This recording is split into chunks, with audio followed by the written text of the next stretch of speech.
Alrighty guys, so I'm recording this to show you guys how curve tools work really quick and how you can manipulate with stroke. I'm going to go ahead and just insert a cylinder.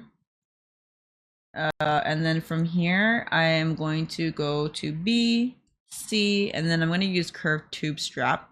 Sometimes I like to use the curved multi-tube. It just kind of depends.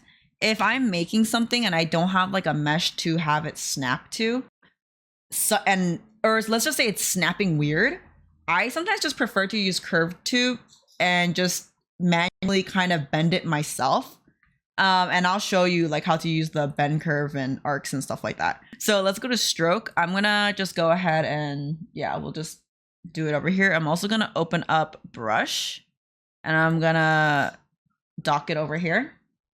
So on this side with stroke, let's just say you don't dock it.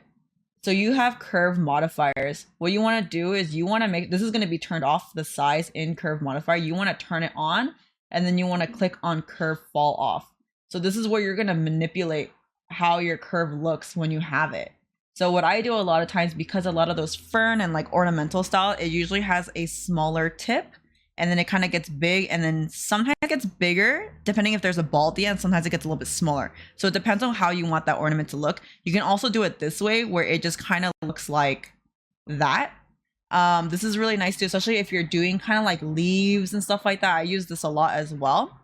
Another thing I want to point out is under brush again. If you go to brush and you dock it, I just dock it because it just makes it easier.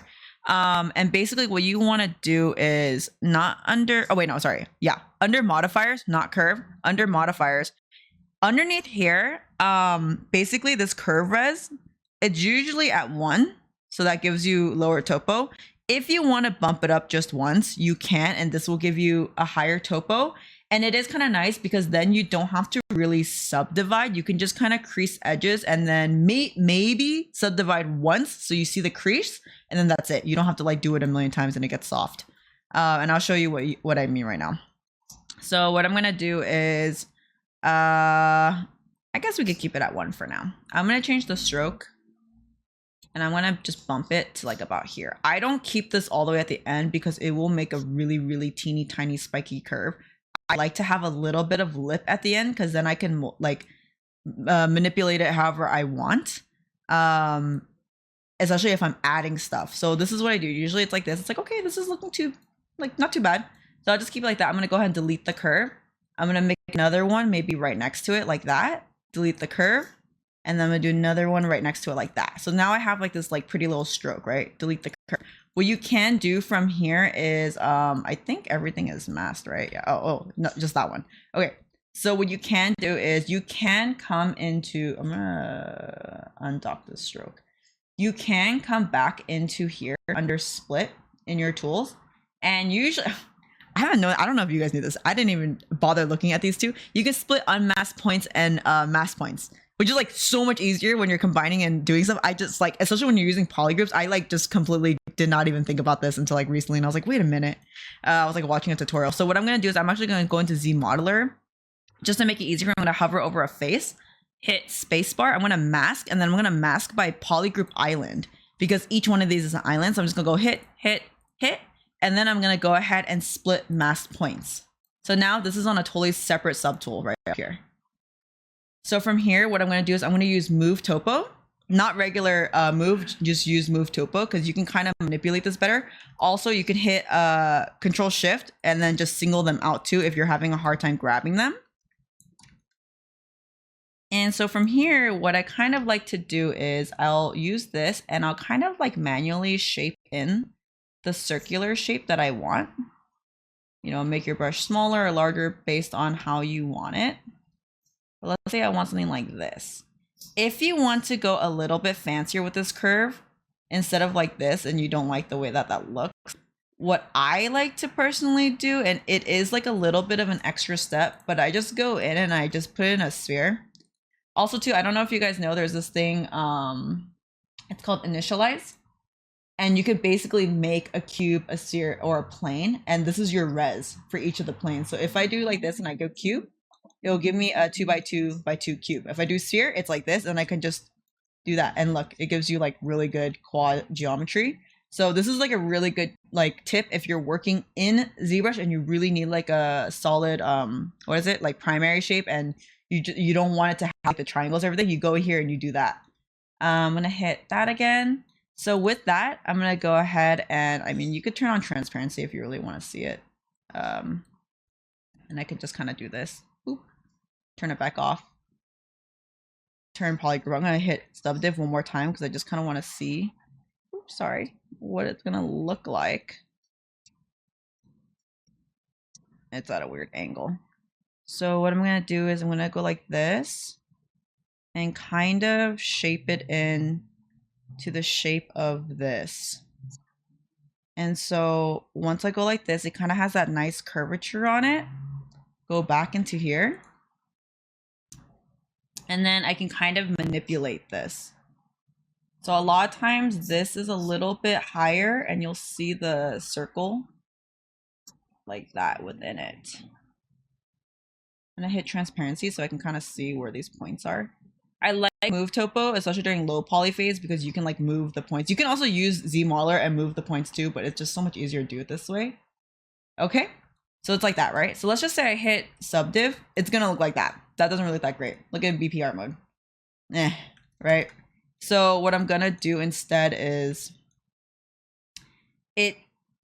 again, you can build this out if you like. If I were to do this, I would actually go into Maya, build this part, a part of this, but you really want this edge loop right here. This is like really important because it gives you that nice crease.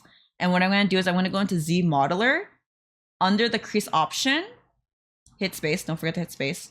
We're going to go edge loop partial, and I'm just going to pop that in. I'm also going to pop it in right here because usually there's a separation.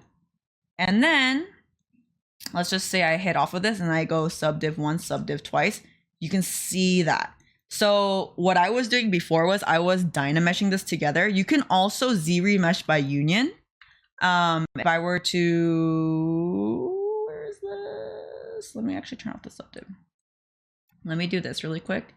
And I'm going to make a duplicate copy of these just so we're not on it. I'm just going to merge down really quick.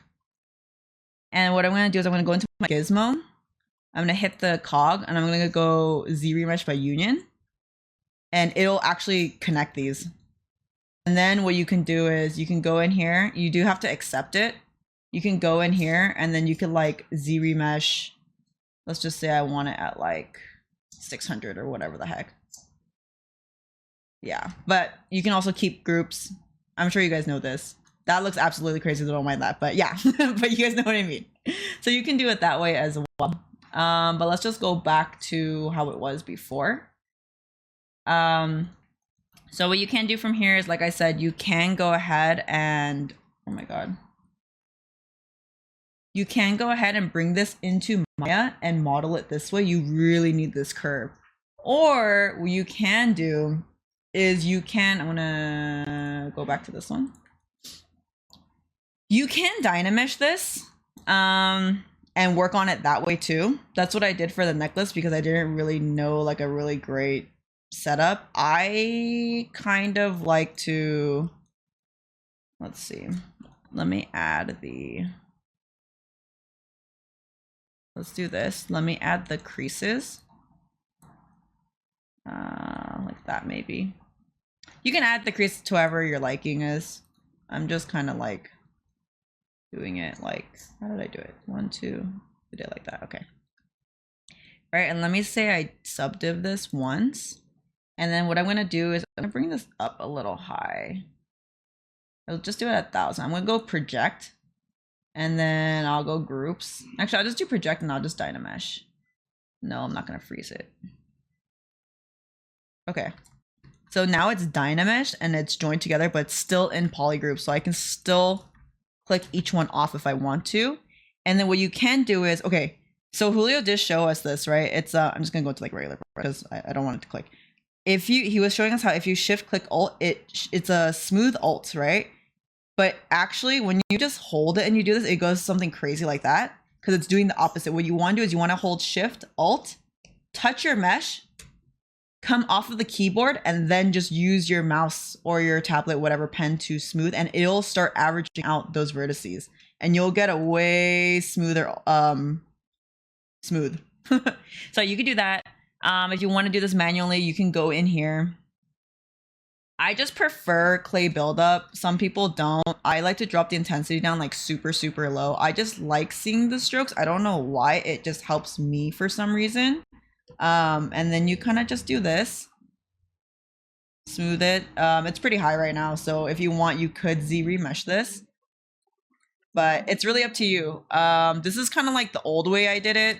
And then basically I would just use poly lazy mesh. I would just kind of bring down the intensity and just kind of polish this. So you can kind of just like smooth all this, and then you can like polish it out basically. You might have to go actually a little bit higher. That might have been too low. I like to go lower because sometimes it gets like crazy, but you can kind of smooth this all. You can use clay polish. I really honestly hate it. I really, really, really, really hate it. It gives you like this really weird pinching outline and it drives me insane, and I hate it. So you can do it this way too, like this, and it smooths it out pretty decently well.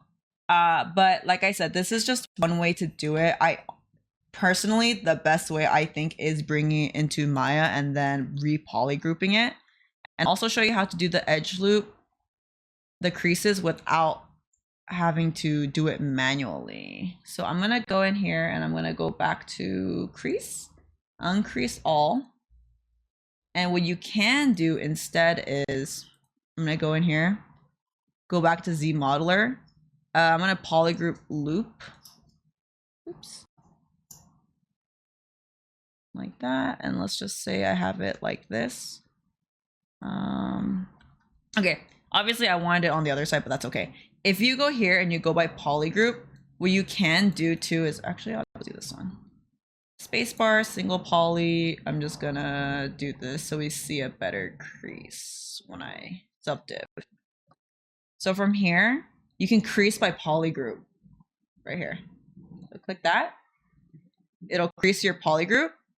And then when you subdiv, it keeps it like that. The only thing, like I said, it's this ball and round part. Some of the like fern stuff, sometimes it doesn't always have a ball at the end. So like I said, it just really depends on the look that you're going for. Some of them are just kind of like, I'm just gonna crease this.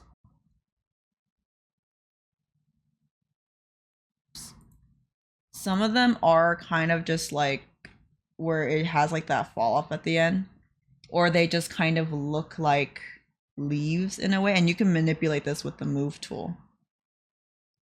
Oops. Ooh, those are only problems like this. Okay, so let's just say I have it like this, and this is what I like to do. I like to move it so you kind of see this big shape. I did this in like some of my ornament stuff for my second character too. I kind of did it this way.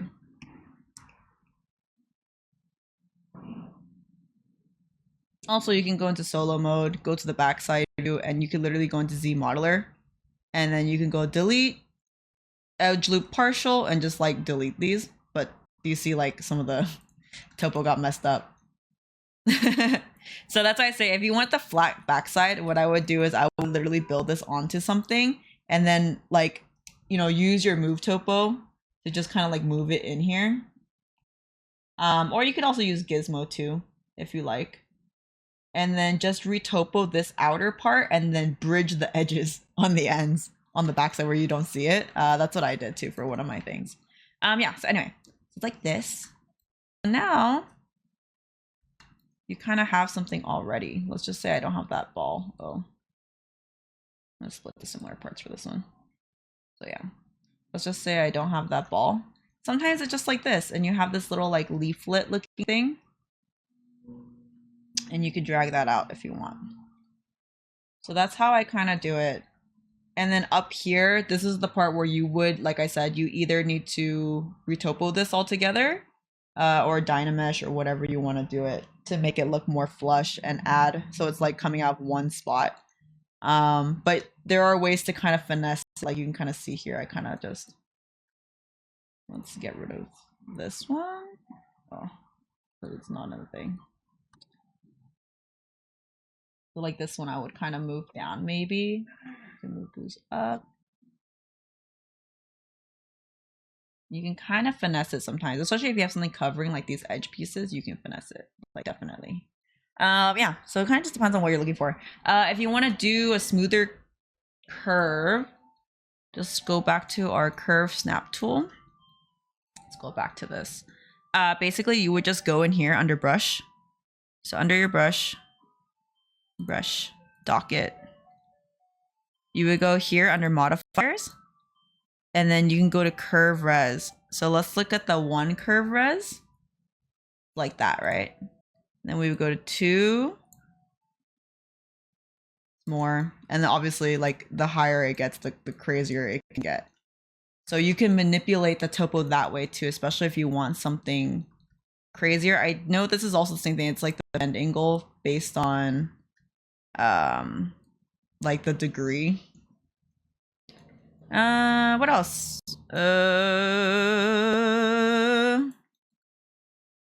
I guess really quick, if you have your own IMM, I just like, oh, here you go. I made my own. Let's say oh God, no.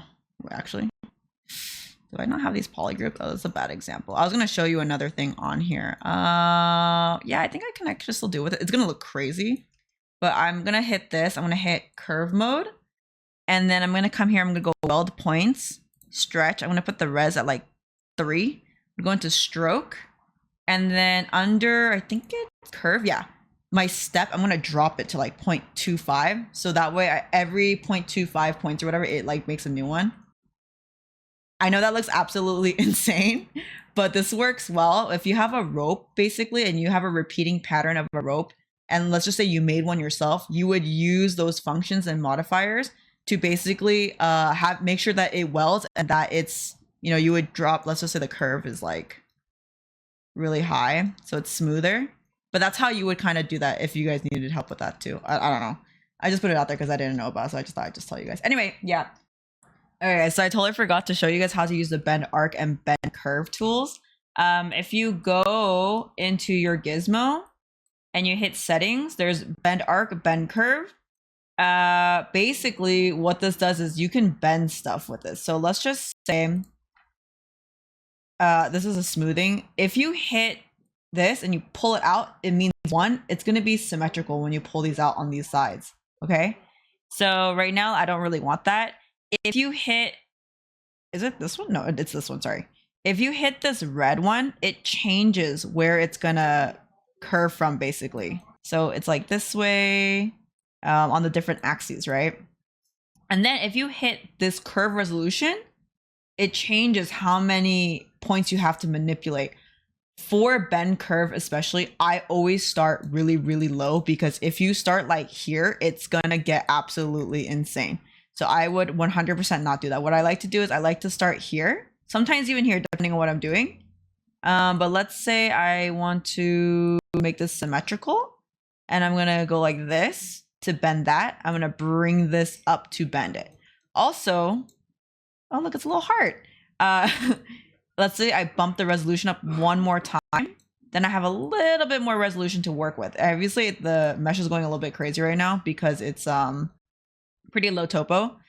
But another thing I want to point out is when you hit when you hit this point, these 3 arrows do something. So if you pull on this, it'll manipulate it like this. So that's usually like the curve angle.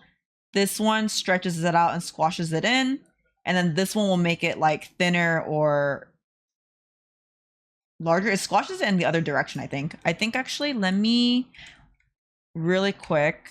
Also, these are everything you do here, you have to accept, by the way. Let me actually use the IMM really quick just to show you guys. It's a little bit easier. Oh, hello. No. Let's go to mine. So let's just say I have this, right? And then I go to bend curve. So right now it's like that. I'm going to drop this down. Oh, sorry. I'm going to drop this one down, the yellow one, because I don't want that many curves. And I bop this up like that. Let's just say, right? And here I'm going to manipulate this. So look, I can make this wider. I can make this thinner. Oh my gosh, this thinner. I'll show you from this side like that. I could do it on each one too. So I have a lot of manipulation. So if you are making like an ornament and let's just say you need to manipulate it onto a surface and it's just not getting, you can use bend curve to kind of help you out. You know, that or just use the move topo brush. But this is like another way that you can do it as well. And then just make sure you accept it. You can also use bend arc. And these each, I'm still kind of figuring out how to use this one because this one also kind of freaks out sometimes. But like I said, it's kind of essentially the same thing. It will bend it into an arc into the different directions on the axes that you have it on.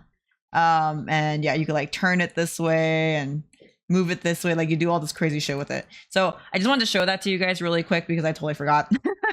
And I think that's pretty much it. Yeah. Okay. Bye.